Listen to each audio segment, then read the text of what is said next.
Hello and welcome to another episode of Policy in Wonderland. I'm your host, Evie Amira. In Policy in Wonderland, just like Alice, we are going to explore and see the wonderful world of insurance, insurtech, and everything that's connected to this amazing ecosystem. In Policy in Wonderland, you will meet startups from all over the world, key figures, brokers, and more. And before we jump in, remember to like, subscribe, and share this episode.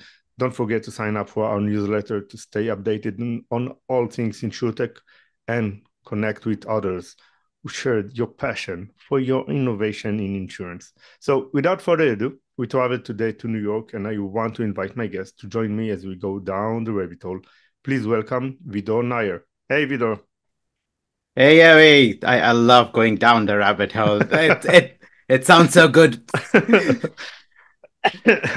Awesome. So great to see you again. And it was wonderful to see you at ITC.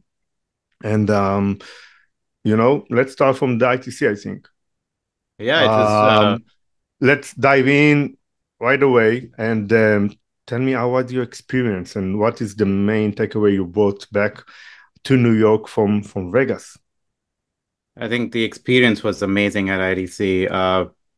The best highlight was meeting all of my friends. I think there's some something which is missing meeting people virtually, but when you meet them in person, you build a bond. And I've learned that post-COVID, how things changed, and I miss the bond that I created before when we used to meet people in person.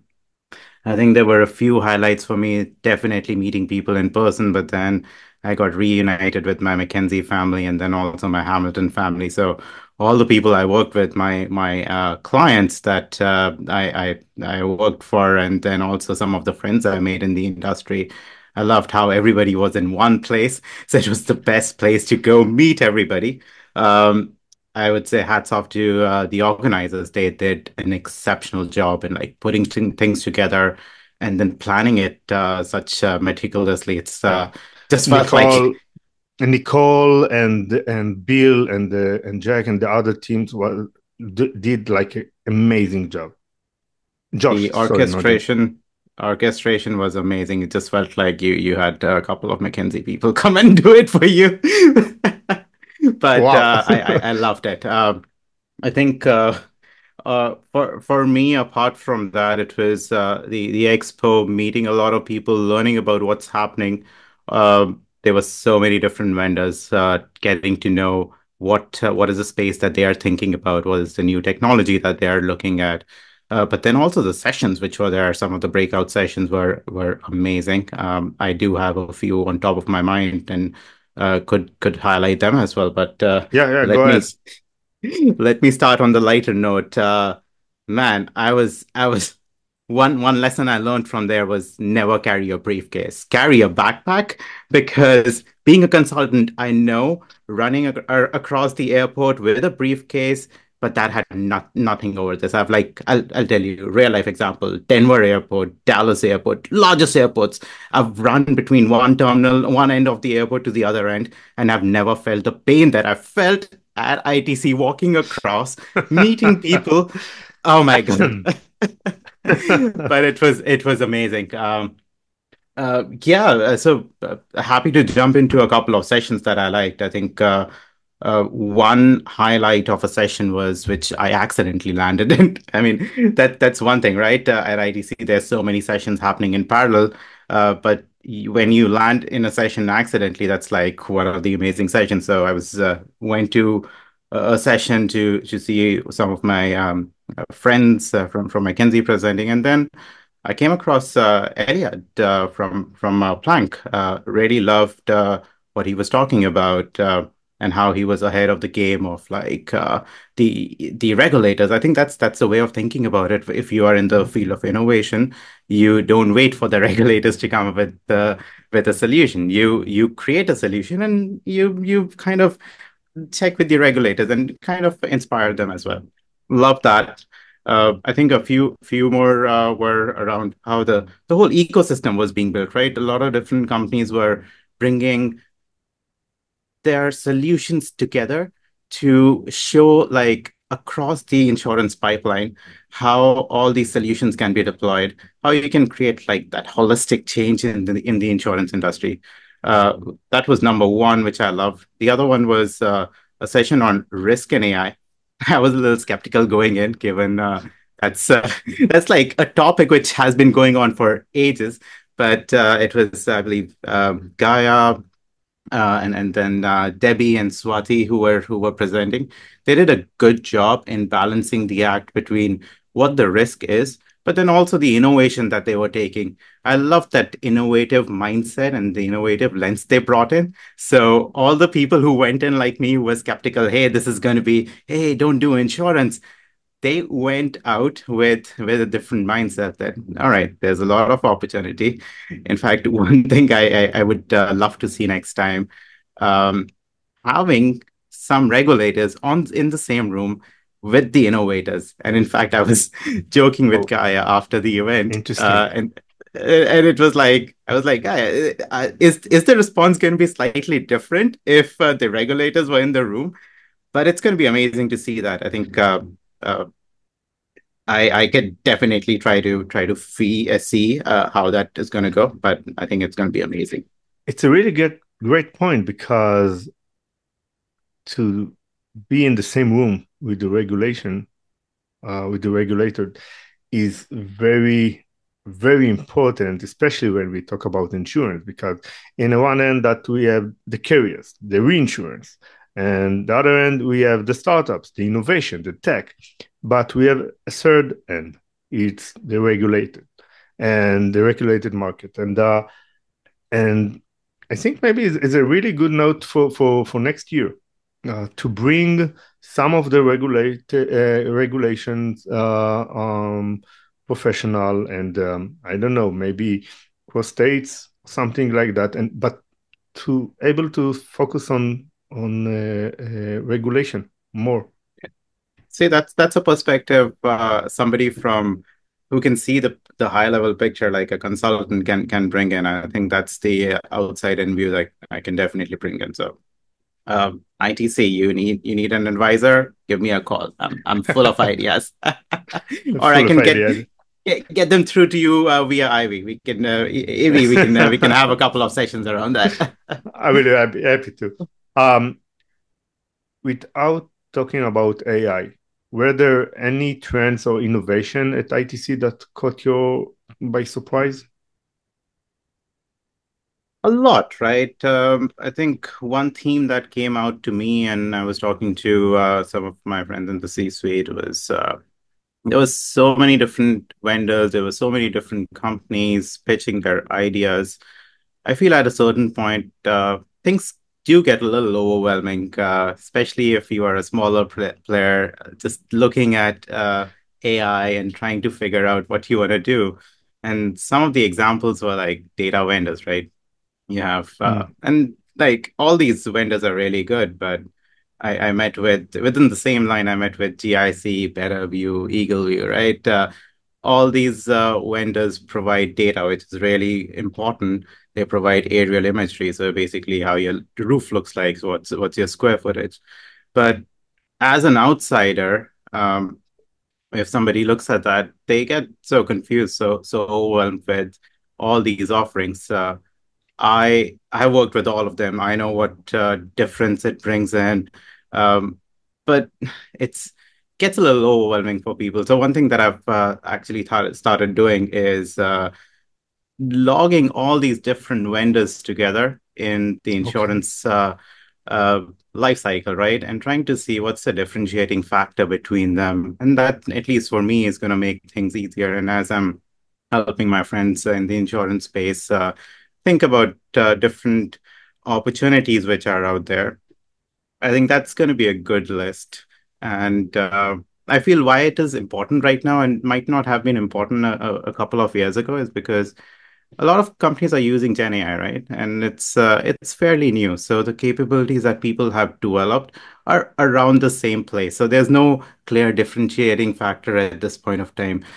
And having a view of what you have, what you currently have in-house, and what is available out there is going to be good because implementation and then like having bringing people on board, different companies on board, trying trying to figure out how do you integrate them, right? It's an operational nightmare. So that's something that I saw, and there's an opportunity to create a platform where you'll have all of these the whole ecosystem of insurance in one place.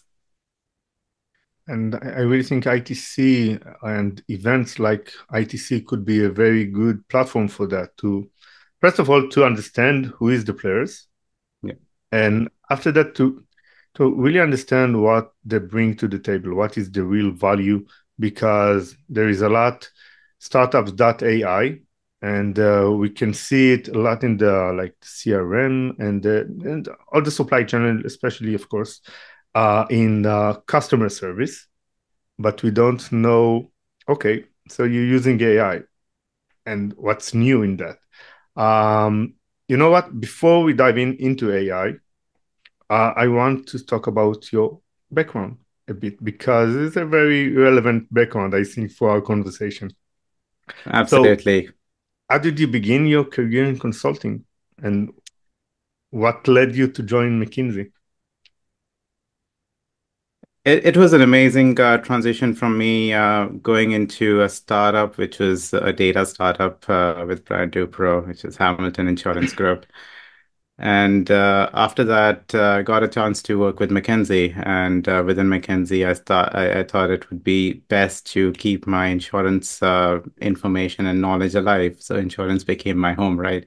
And I started consulting with my clients. I started my Insurance become my home. Please explain. so it's like I'll tell you one thing. I talk to a lot of people. Nobody starts into the insurance field by saying that, hey, I went to school to actually do that, right? I think one of the like the few personal, I don't want to say the only person because I really wanted to go to insurance after the service, and yeah, Interesting. I really wanted to go to insurance. My older brother say to me, he also in insurance, and he say to me, no, you don't want to go to this dark side. And I say something was very fascinating from day one, and even from day minus 100, because I didn't even start in insurance. And I think the real passion here, and this is what still motivated me, is the huge amount of data that you're using, and you need, and you have to learn every day something new, and you be able to speak with wonderful and amazing smart people from all over the world, by the way, and by but to get familiar with like very unusual business, and this is like the one of the biggest whale that really drive the world. And I know there is something romantic in to say insurance. This is your stage, but yeah, I think I'm one of the freaks that I really wants to go to insurance. So yeah. I hate hearing that, man. I'll tell you why I hate it. Because people who know me know I start all my conversations with nobody actually wanted to go into insurance, and now I can't do that. So Let's stay in secret. Keep it in secret. You know what? I know we gotta clip it off. But I'll tell you why what you said resonates with me and why I'm sticking around with insurance. I mean, I do different things as well. I love to do different things, but when I was like, I would say a kid in the startup with Brian Dupro, and one thing still like is in my head what he said. He said that, guys, insurance is a place. I know it's not appealing, but insurance is a place or industry which actually helps people who are in need at the time that they're in need.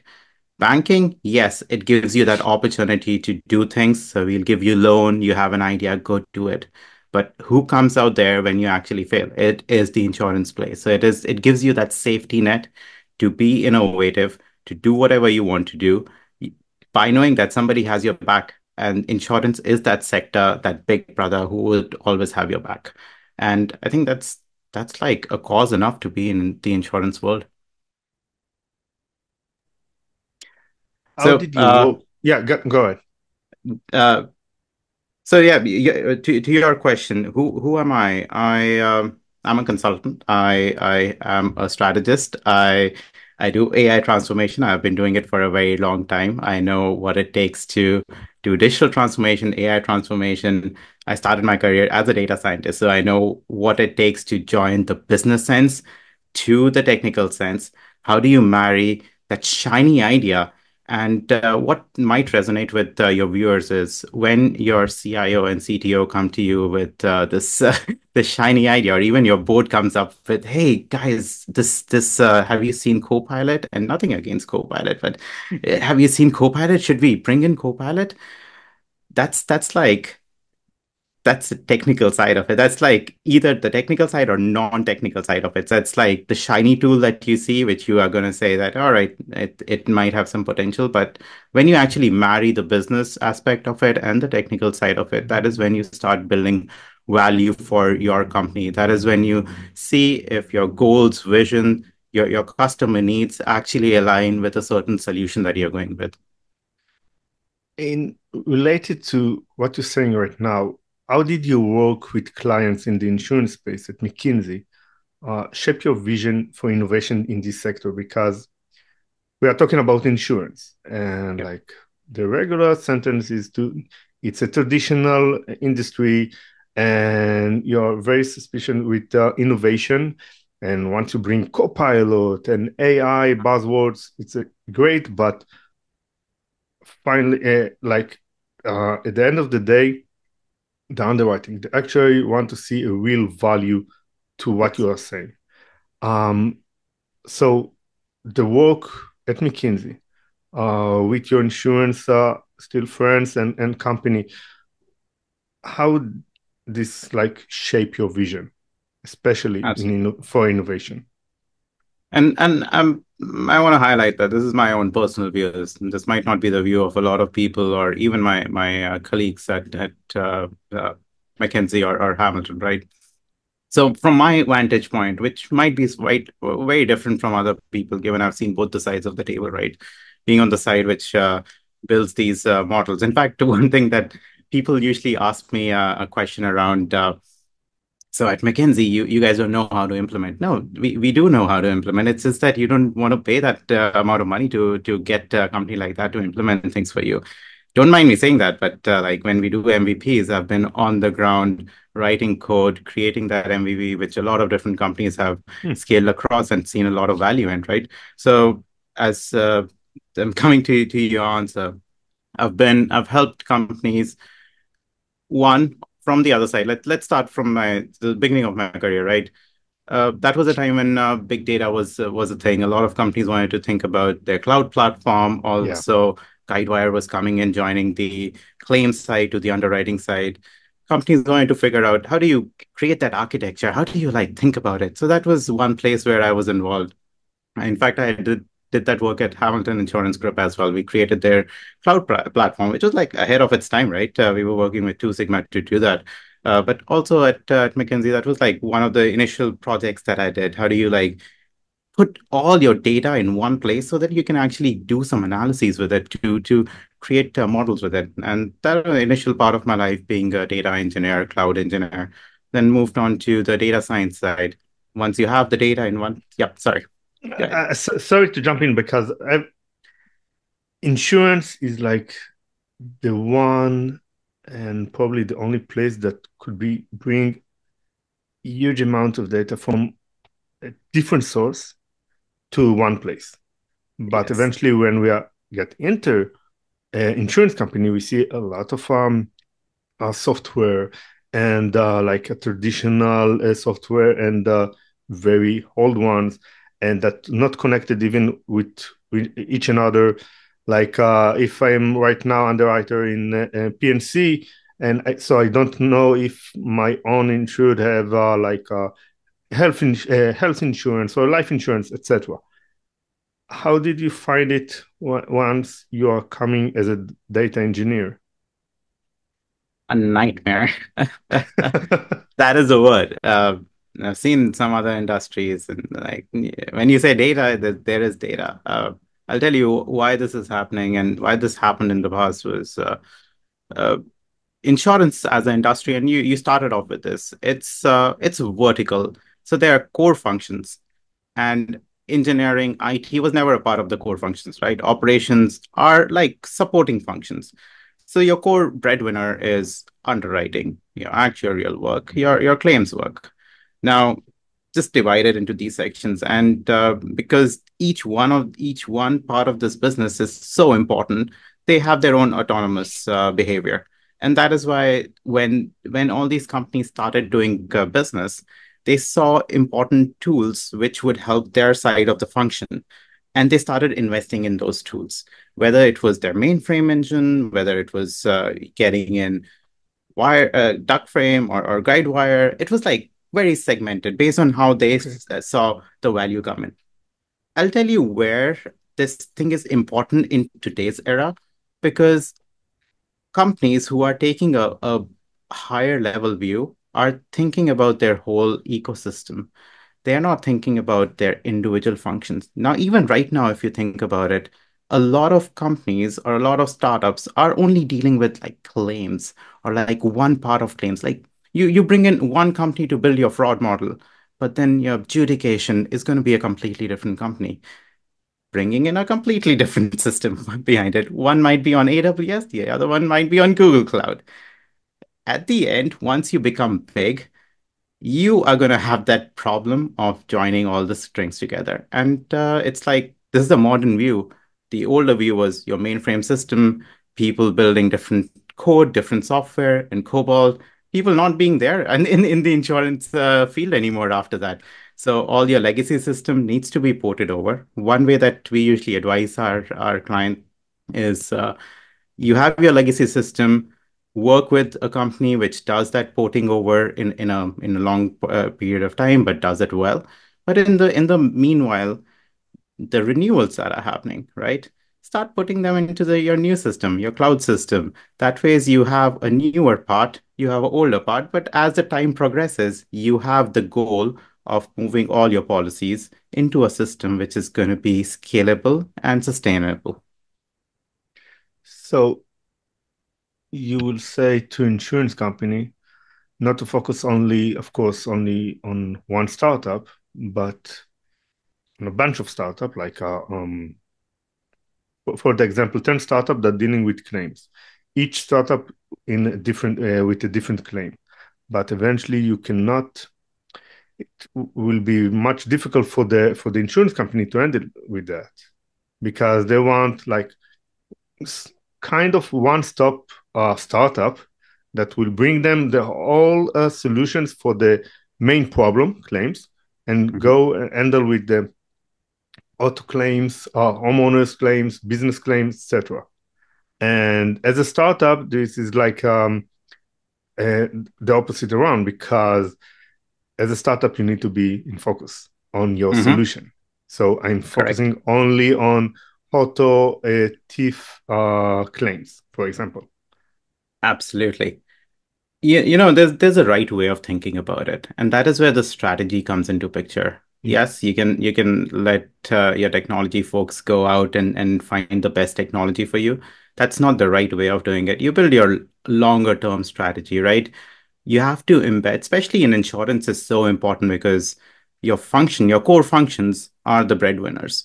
You figure out what is required for your core functions. You figure out your strategy, and I'll tell you like how this whole framework actually came to me, and it's a framework which nobody uses as of now.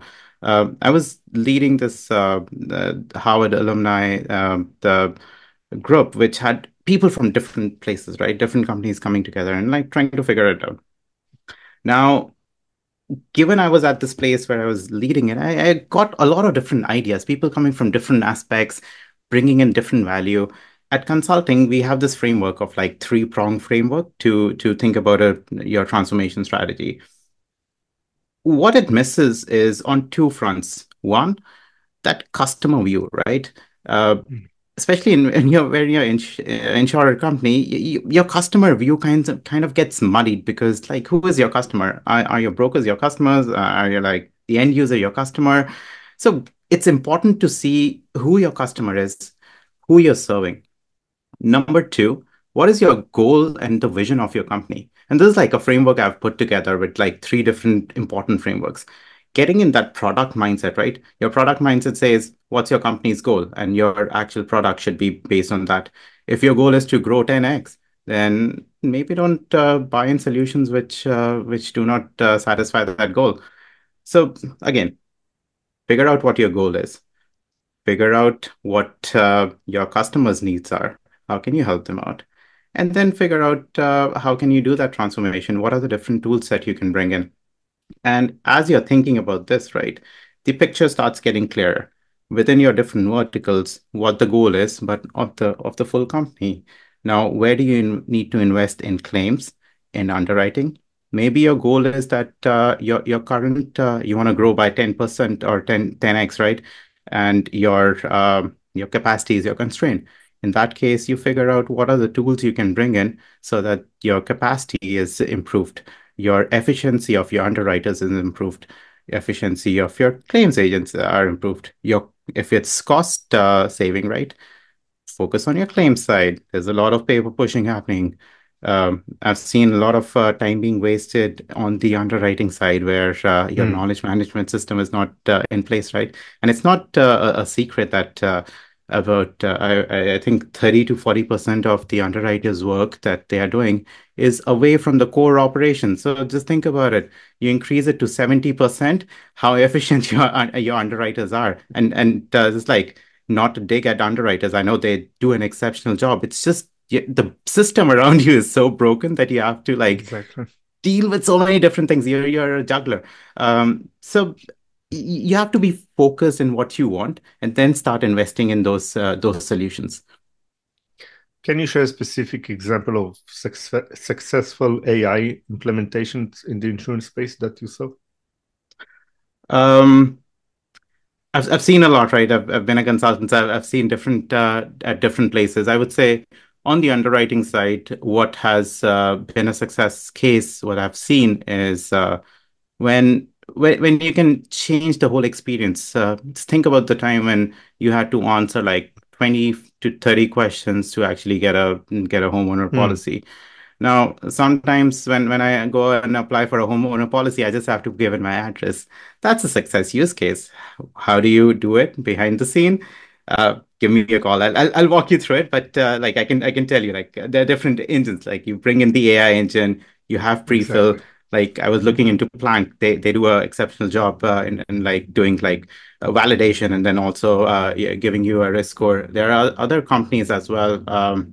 Which make your underwriters experience much better. So basically, they bring everything on one screen.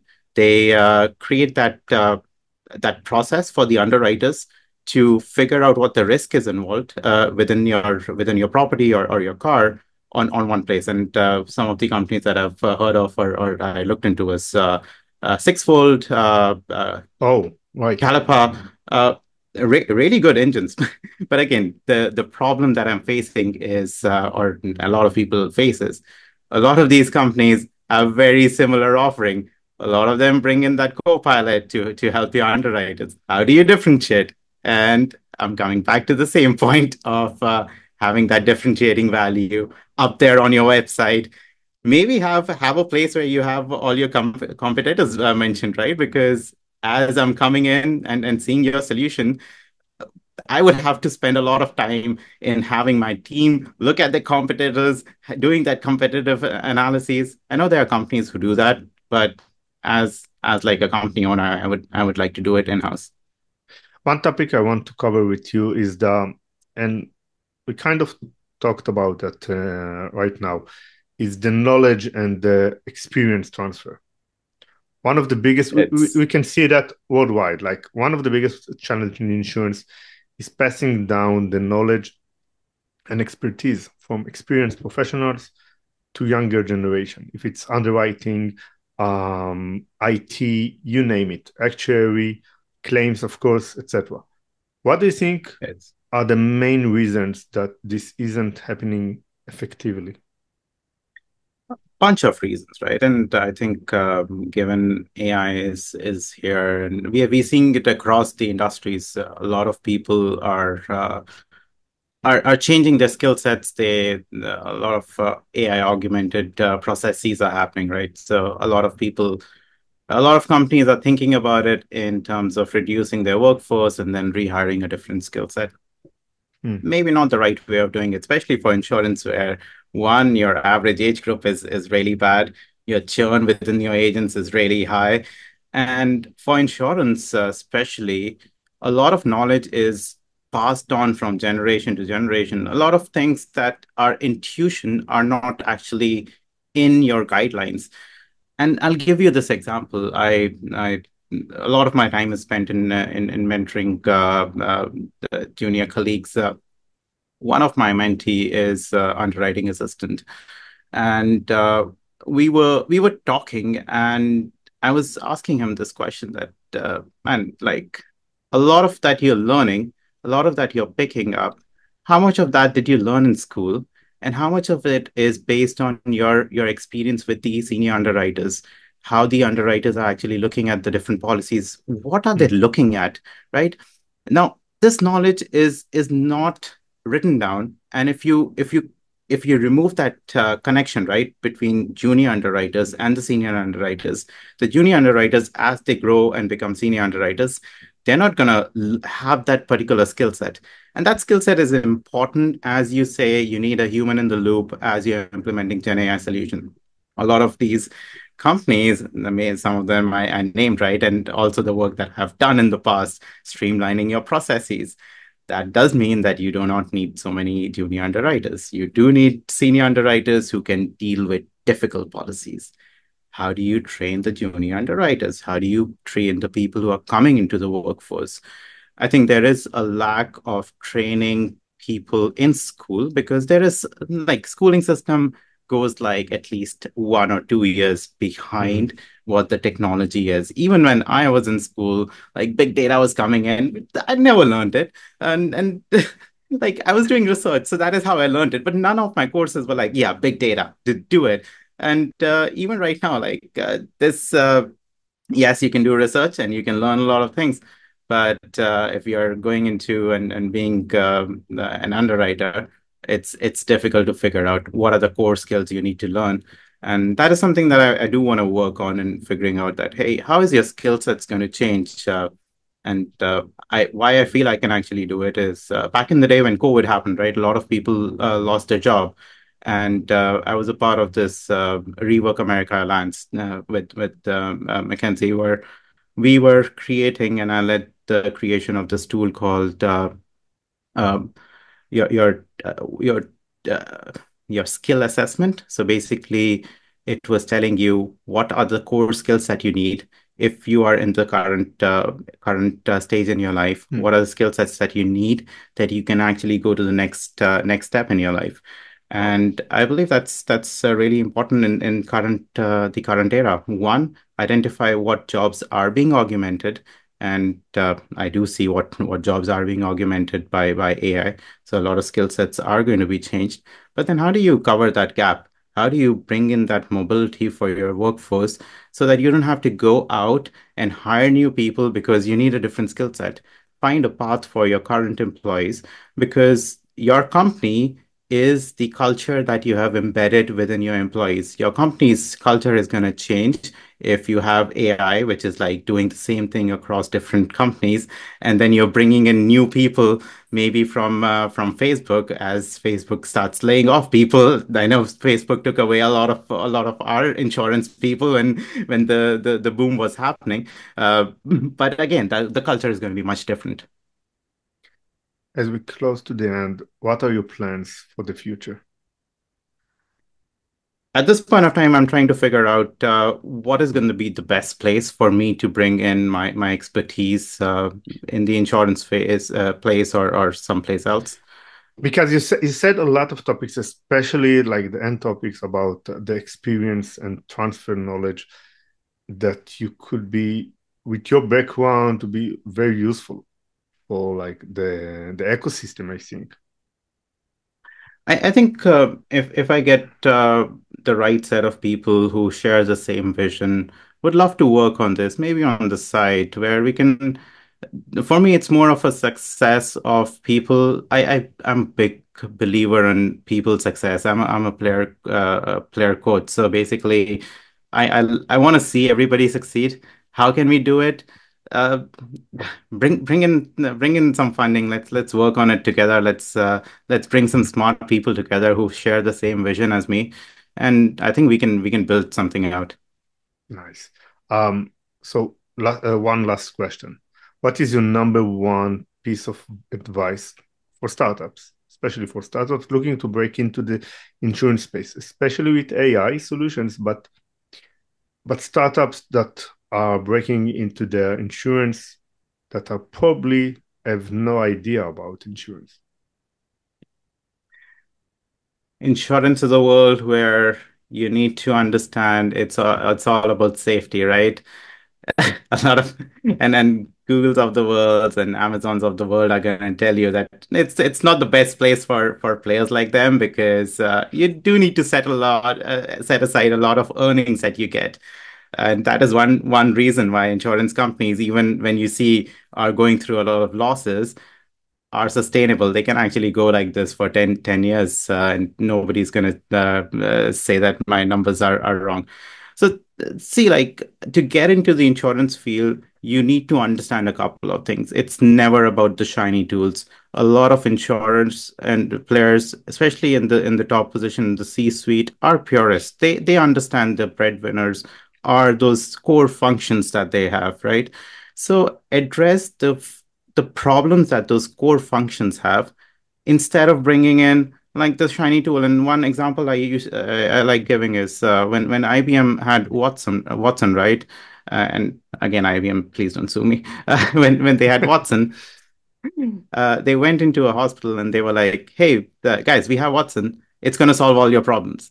That's not the right way of approaching it. Understand what the problem is and then say how your product can solve it. Wow, yeah. And that's my advice. And with this great advice, we will end. And I think I can see a couple of episodes with you during the down the road. Absolutely, and definitely one on ITC. If ITC doesn't call Yeah. me for being an advisor, I'm gonna get to them through you. Let's get it. Thank you very much, Vido. Thank you. It was a great Absolutely. talk. Thank you.